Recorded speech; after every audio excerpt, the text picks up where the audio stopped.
Ce journal vous est offert par le FPI, Fonds de promotion de l'industrie, votre partenaire privilégié pour la réussite de vos projets.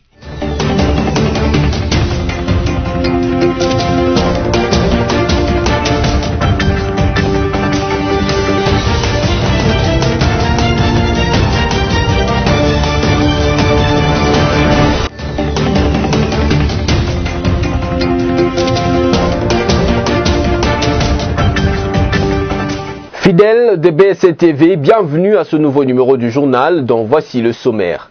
Comme annoncé, le chef de l'État Félix-Antoine Tshisekedi Tshilombo a lancé officiellement la reprise des activités scolaires et académiques dans certaines écoles et universités de Kinshasa ce lundi 10 août 2020, après la période de l'état d'urgence sanitaire due à la Covid-19. Dans son bulletin du 9 août 2020, la situation épidémiologique du coronavirus, les secrétariats techniques du comité multisectoriel de la riposte contre cette pandémie indiquent que 51 nouveaux malades ont été guéris. L'instabilité du taux d'échange dans la ville-province de Kinshasa et dans certaines provinces du pays inquiète de plus en plus la population. Au micro de votre rédaction, les Kinoises et Kinois ont interpellé les autorités pour la recherche rapide des solutions. Encore une fois de plus, bienvenue à toutes et à tous. Le chef de l'État, Félix-Antoine Tshisekedi Tshilombo, a lancé officiellement la reprise de cours ce lundi 10 août 2020 de l'Institut de la Gombe pour les élèves à l'Université de Kinshasa pour les étudiants. Félix Tshisekedi a apporté aux élèves et étudiants un message d'espoir et d'encouragement. Au-delà de tout, il les a sensibilisés sur l'observance stricte des gestes barrières. Lévin Luzolo nous en parle. Chose promise, chose due, c'est autour de 7 heures du matin de ce lundi 10 août que le chef de l'État Félix Tshisekedi a donné les coups d'envoi de la reprise des cours sur toute l'étendue du territoire national à partir de Kinshasa. De l'Institut de la Gombe à l'Université de Kinshasa, en passant par l'Institut technique et commercial de Limete, le chef de l'État, accompagné du ministre de l'EPST, Willy Bakonga, a constaté avec satisfaction les mesures barrières mises en place par ces institutions pour stopper la Covid-19. À l'étape de l'ITI Gombe, Félix Tshisekedi a invité les élèves finalistes du primaire et secondaire à se concentrer sur les études et les autorités feront le reste. S'adressant toujours aux élèves, il a aussi attiré leur attention sur le respect des mesures barrières en vue de se protéger contre le coronavirus. Nous avons levé l'état d'urgence, mais la maladie est toujours là, a-t-il dit. Au sortir de l'Athénée de la Gombe, le chef de l'État a eu un bref échange avec Cécile Tshiyombo, secrétaire générale du syndicat des enseignants du Congo SEICO. Elle est revenue sur l'une des revendications des enseignants, à savoir la démission du directeur du CECOP et les enquêtes au sein de cette structure pour démasquer les enseignants fictifs et les coulages des recettes. Félix Tshisekedi a promis de suivre particulièrement les dossiers. À l'étape de l'UNIKIN, le président de la République a visité les hommes rénovés et a constaté la reprise effective des cours. Il a notamment fait les tours dans les facultés des lettres et les droits. Devant les étudiants, Félix Tshisekedi a appelé au respect des gestes barrières contre la Covid-19.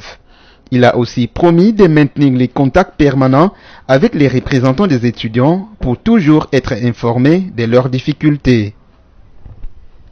Toujours dans le même cadre, à l'Institut supérieur de commerce de Kinshasa, IEC, la rentrée académique a vécu dans le strict respect des mesures barrières contre la Covid-19. Cette institution supérieure chapeautée par le professeur Augustin Mbangala a pris toutes les dispositions pour que les étudiants finalistes reprennent les études dans de bonnes conditions. Images et commentaires. La rentrée académique telle que prévue par le calendrier académique réaménagé a été effective ce lundi 10 août 2020. À l'Institut supérieur de commerce de Kinshasa dans la commune de la Gombe, toutes les dispositions sont prises pour que le geste barrière pour limiter la propagation de la Covid-19 soit respecté. À l'entrée de l'Institut, un portique de désinfection est placé et où chaque étudiant muni de son masque est obligé d'y passer. Dans les auditoires, la distanciation physique est de rigueur.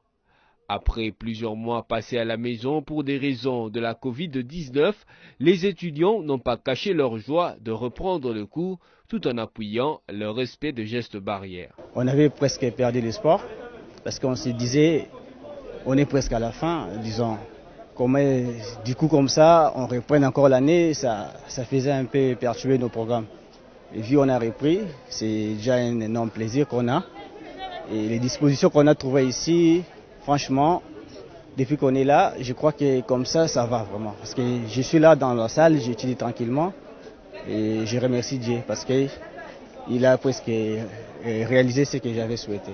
On est un peu satisfait de la reprise des cours. On a passé beaucoup de temps à la maison. Maintenant, là, nous savons que nous avons une très lourde charge à accomplir. Bien que les temps qu'on nous a donné est un peu moindre, mais nous allons fournir un peu d'efforts afin que nous puissions répondre à ce que nos autorités académiques vont demander. On travaillait petit à petit parce qu'on avait déjà commencé une grande partie de notre travail. Le confinement est arrivé. Bon, c'est une pandémie qui était arrivée, mais nous sommes déjà presque à la fin. Nous allons tout faire afin que nous puissions...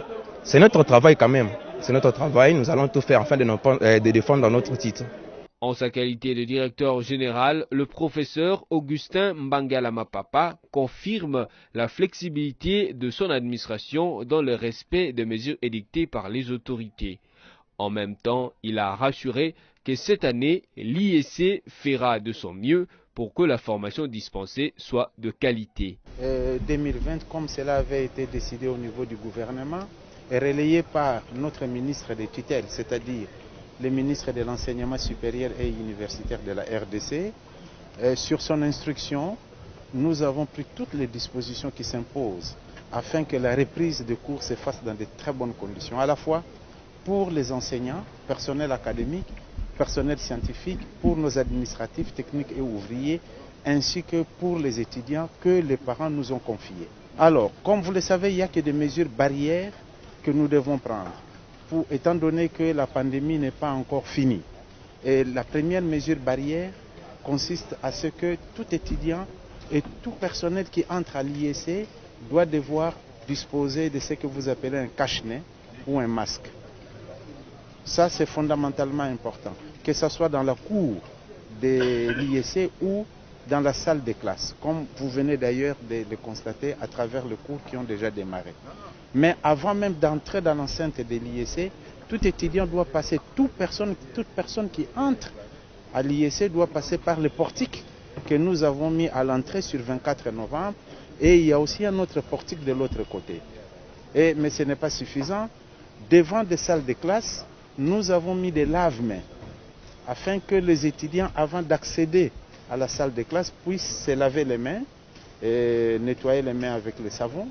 Et aussi, on prend la température en utilisant les thermoflash. Et au regard du calendrier académique qui a été élaboré avec le chef d'établissement, mais divulgué par notre ministre des tutelles, nous sommes convaincus que cela va nous permettre, en assurant la qualité de la formation et en respectant les mesures barrières, de manière à protéger les enfants d'autrui que les parents ont mis à notre disposition pour qu'ils viennent étudier ici, et aussi en protégeant les personnels de l'IEC, nous pensons que nous pourrons aisément terminer l'année académique au regard du calendrier fixé. Notez que le DG Mbangala a lui-même fait le tour des auditoires pour sensibiliser les étudiants finalistes.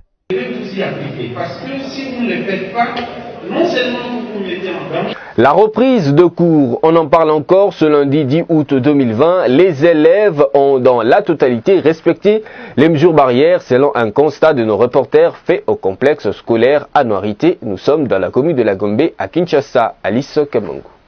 À la reprise de cours, après la levée de l'état d'urgence sanitaire, ce lundi 10 août 2020, votre rédaction s'est intéressée au respect de mesures barrières dans les écoles de la capitale Kinshasa. Le constat est tel que les écoles ont respecté le geste barrière. C'est le cas du complexe scolaire Anuarite. Nous sommes au complexe scolaire Bienheureuse Anuarite. Oui, je suis très contente. J'ai revu mes amis et je suis particulièrement contente car j'ai aussi revu mon professeur. Il est en bonne santé et il est toujours en vie. Oui, nous avons respecté le 1 mètre de distance et aussi nous avons lavé les mains et nous avons porté nos masques. Oh, la température, oui, on a aussi mesuré. Non, parce qu'il faut éviter les accolades. Si par exemple on va acheter le pain, il faudra qu'on soit tous ensemble.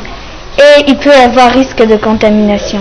Bon, moi, j'ai pas amené à manger, mais j'ai amené de l'argent.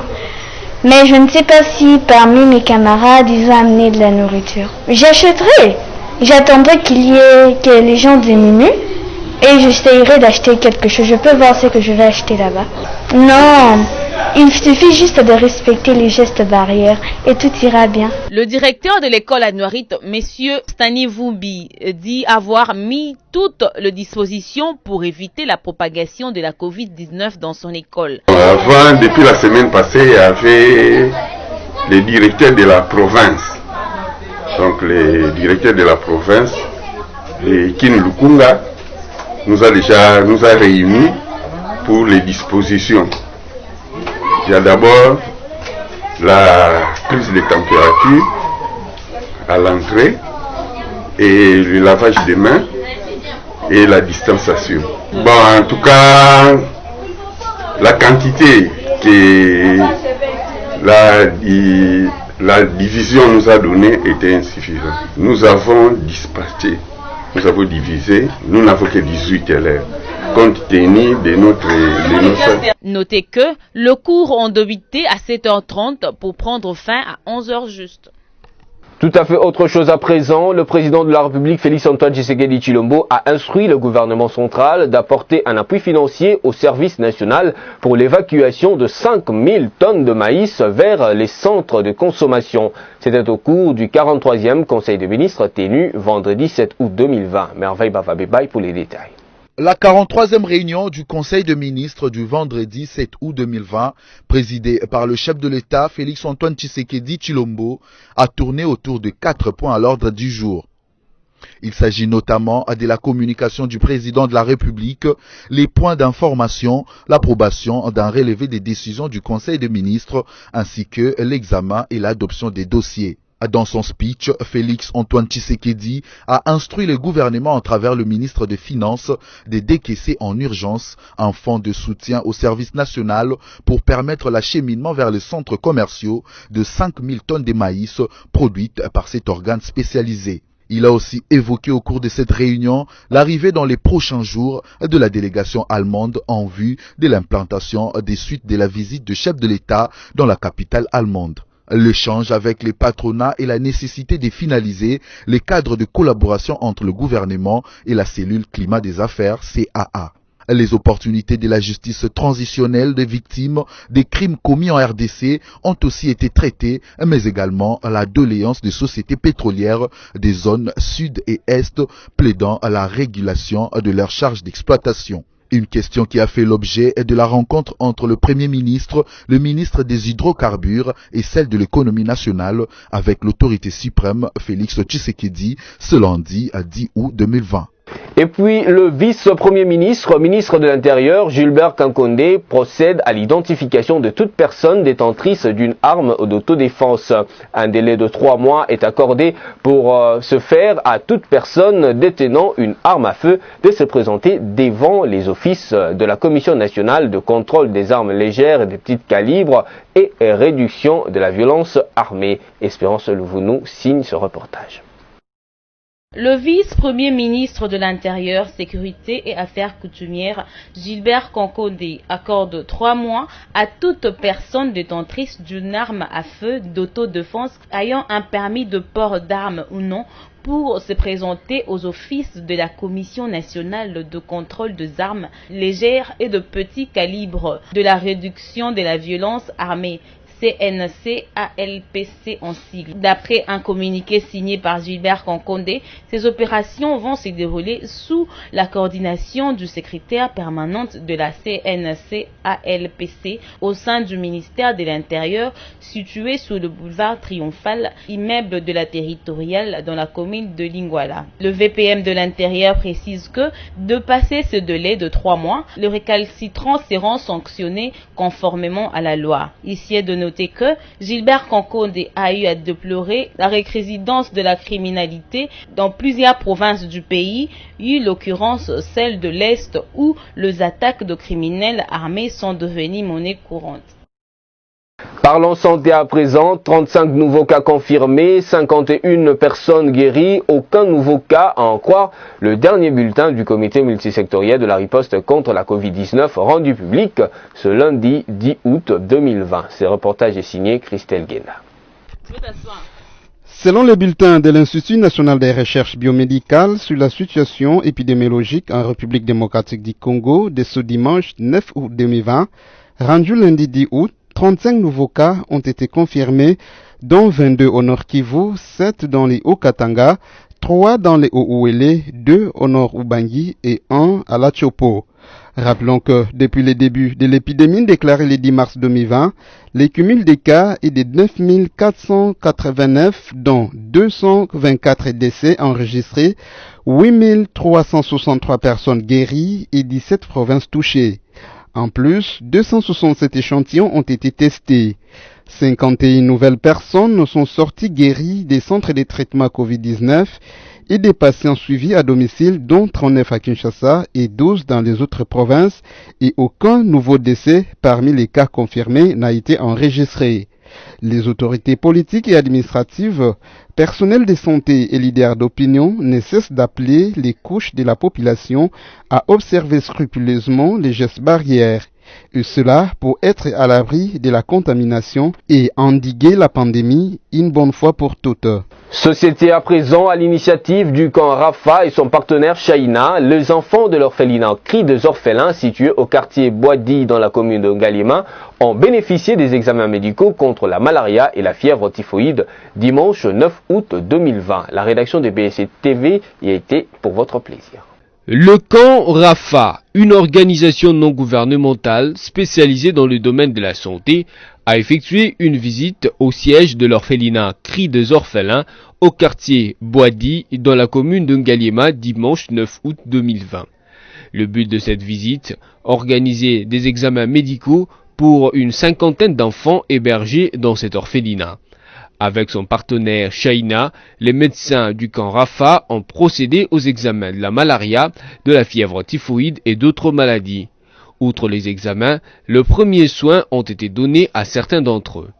Dr Zoubi, médecin au sein de l'ONG camp Rafa, a circonscrit le cadre de cette activité tout en relevant la prochaine activité du camp Rafa, tout en révélant la prochaine activité de son organisation. Nous sommes juste venus pour un peu apporter de l'aide, c'est l'orphelinat, et puis comme ces enfants manquent un peu d'aide dans l'aide médicale, aussi la nutrition, ainsi de suite, comme des docteurs, nous venons d'abord apporter notre première aide médicale. Comme Shalina, c'est l'une des grandes pharmacies au monde, aussi à Kinshasa, alors nous sommes allés les voir pour voir comment ils pouvaient nous rejoindre.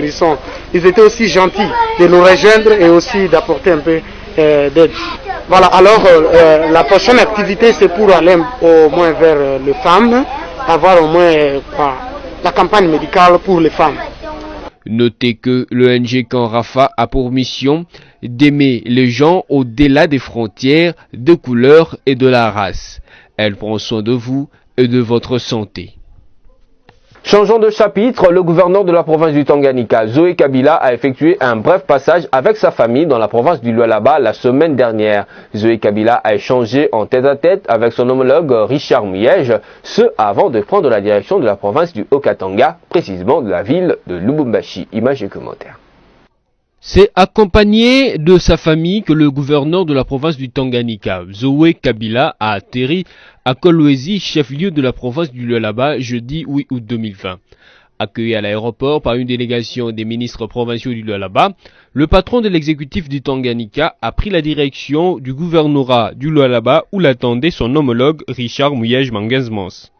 Après un entretien de plus de 2 heures, rien n'a filtré des échanges entre les deux personnalités. Juste après cette visite de courtoisie à Richard Muyej, Zoé Kabila, son épouse et sa famille ont pris la direction cette fois-ci de la province du Haut-Katanga dans son chef-lieu Lubumbashi. D'une province à une autre, Christophe Basséanenanga, gouverneur de la province du Haut-Touélé, a annoncé les débuts des travaux de construction de 2 prisons modernes. Une annonce faite en marge de la cérémonie de libération des 19 prisonniers qu'il a présidée samedi 8 août 2020 à l'esplanade du palais de justice d'Issiro. Stella Chema. Le gouverneur de la province du Haut-Touélé, Christophe Basséanenanga, a annoncé le début des travaux de construction des 2 prisons modernes en marge de la cérémonie de libération des 19 prisonniers qu'il a présidé samedi 8 août 2020 à l'esplanade du palais de justice d'Issiro. À cette occasion, le chef de l'exécutif provincial a sollicité l'appui du gouvernement central pour soutenir ce projet. Le numéro 1 de cette province a rendu hommage au président de la République, Félix-Antoine Tshisekedi Tshilombo, avant de circonscrire le cadre de la libération de ces prisonniers, tant civils que militaires. Il a précisé que cette libération intervient en exécution à l'ordonnance du 30 juin 2020, signée par le chef de l'État portant sur la mesure de grâce collective.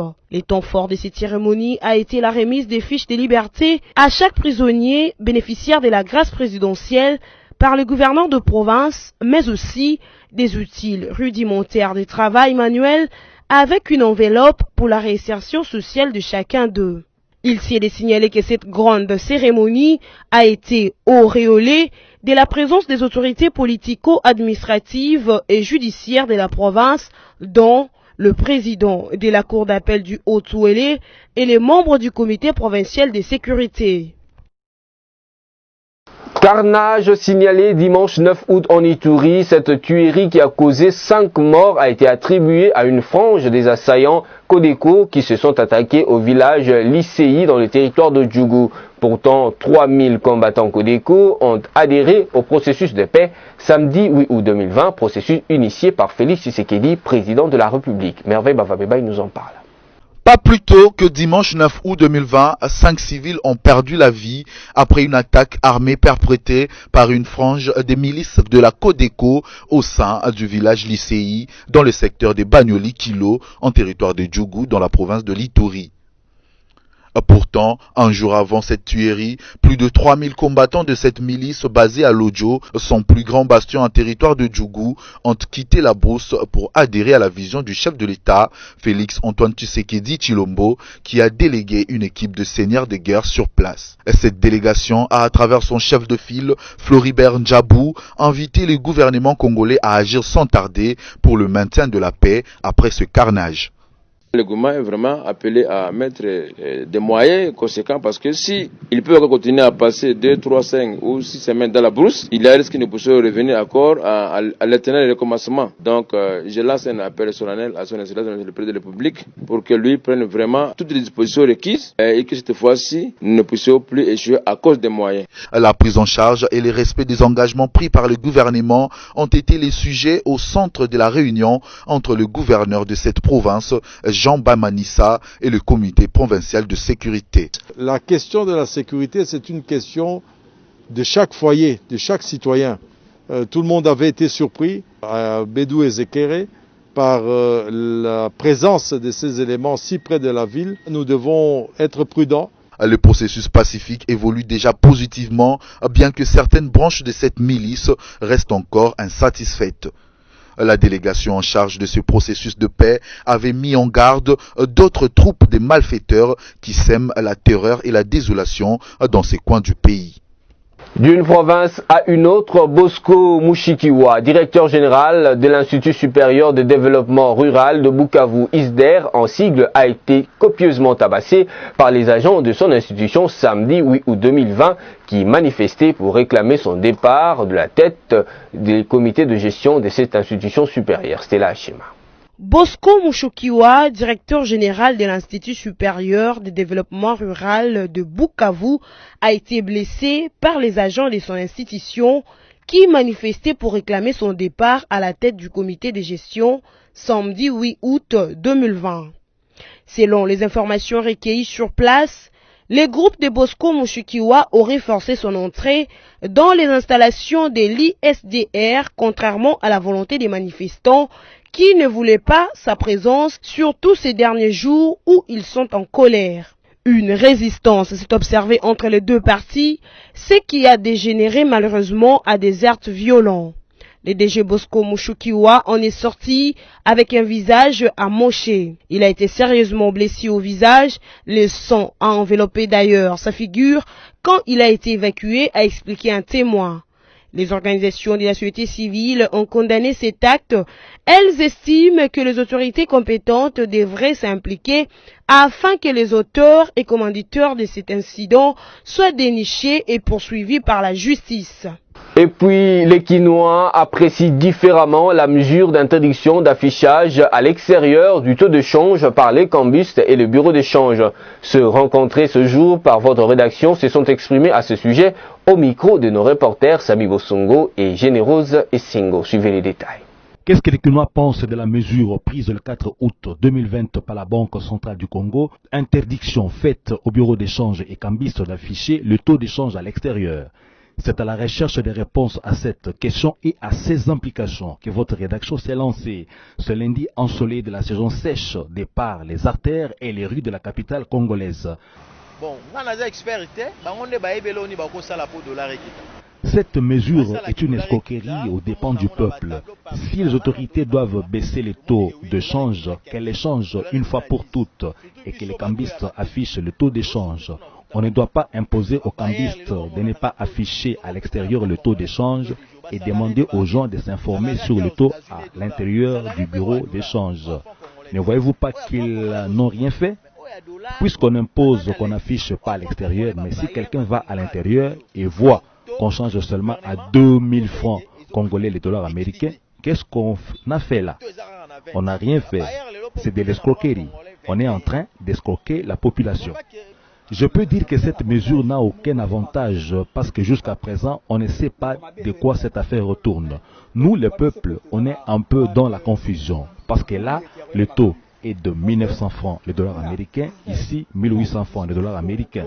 Maintenant, les pays ne marchent pas comme il faut. Même nous, les cambistes, nous avons des difficultés, même la population. Je dirais que ce n'est pas une bonne chose qu'on cherche un taux unique qu'on va fixer une fois pour toutes pour que ça aide tous les Congolais. Donc l'importance de cette mesure, c'est aller dans la légalité. Donc c'est dans ce sens-là qu'on peut dire.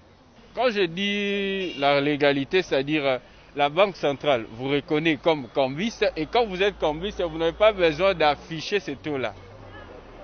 Vous comprenez? Donc quand vous êtes dans la légalité, vous ne pouvez même pas afficher ce taux-là pour que tout le monde voie. Donc il faut aller à l'intérieur je sais pas moi, de là où on change, de l'offre et de la demande qui jouent. Ce n'est pas que par simple décision de la Banque centrale, par exemple, de demander aux cambistes, on peut dire entre guillemets illégal, de ne plus afficher le taux, que ça va faire baisser le niveau de prix de denrées alimentaires ou autre chose, ou autre produit.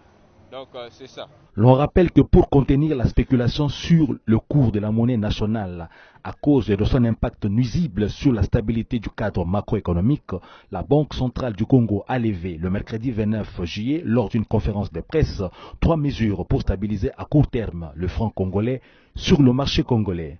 Outre cette mesure, la BCC, à travers un communiqué du 4 août 2020, rappelait aux cambistes et bureaux d'échange agréés que les cours d'échange ne peuvent être affichés qu'à l'intérieur et non à l'extérieur. Enjoignant les autorités politico-administratives, la police nationale congolaise et les autorités judiciaires à prendre toutes les dispositions qui s'imposent afin de mettre fin à cette pratique d'affichage de cours d'échange acheteurs et vendeurs. Si à compter du dimanche 2 août, on a observé une tendance baissière du taux d'échange, celui-ci a connu depuis une hausse allant de 1500 francs congolais les dollars américains à 1990 francs congolais par dollar américain à ces jours. Les facteurs de la dépréciation du franc congolais étant connus, il sied de les maîtriser pour espérer stabiliser, voire baisser la parité du franc congolais par rapport au dollar américain de façon efficace et durable. Tout est bien qui finit bien, mesdames, messieurs. Avant de prendre le rappel de titres, place à présent à la lecture de journaux parus en ligne.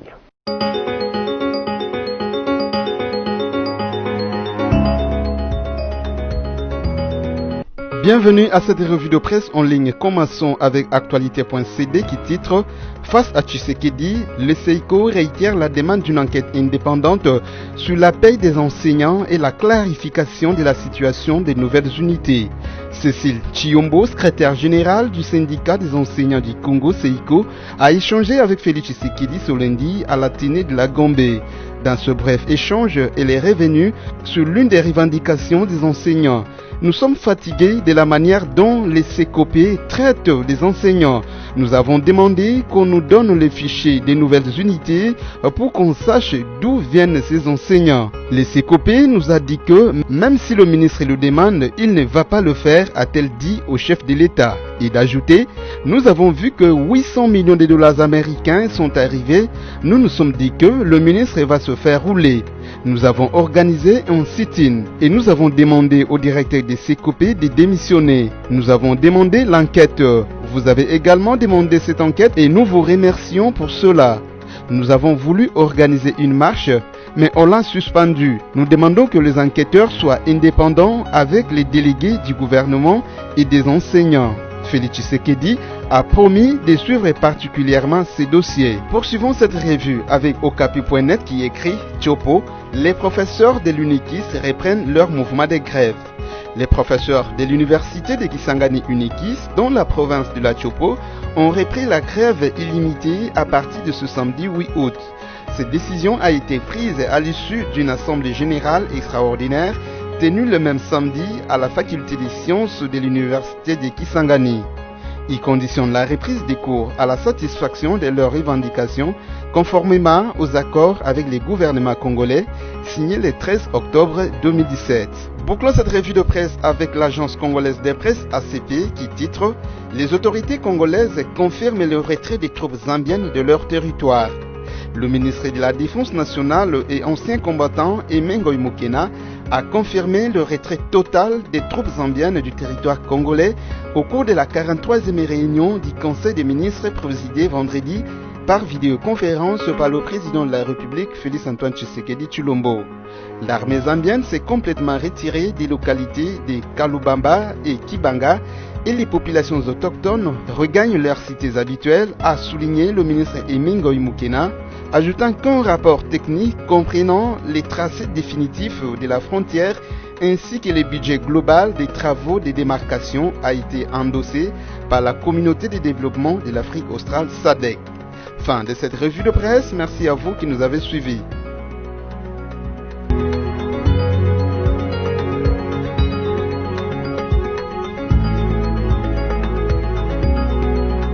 Merci à vous d'avoir suivi religieusement cette revue de presse. À présent, prenons le rappel des essentiels de titres. Comme annoncé, le chef de l'État Félix-Antoine Tshisekedi Tshilombo a lancé officiellement la reprise des activités scolaires et académiques dans certaines écoles et universités de Kinshasa ce lundi 10 août 2020, après la période de l'état d'urgence sanitaire due à la Covid-19. Dans son bulletin du 9 août 2020, la situation épidémiologique du coronavirus, le secrétariat technique du comité multisectoriel de la riposte contre cette pandémie indique que 51 nouveaux malades ont été guéris. L'instabilité du taux d'échange dans la ville-province de Kinshasa et dans certaines provinces du pays inquiète de plus en plus la population. Au micro de votre rédaction, les Kinoises et Kinois ont interpellé les autorités pour la recherche rapide des solutions. Ce journal est terminé. Merci de votre fidélité à BSC TV. Je vous retrouve la fois prochaine. D'ici là, portez-vous bien et bonne suite de programme sur nos antennes.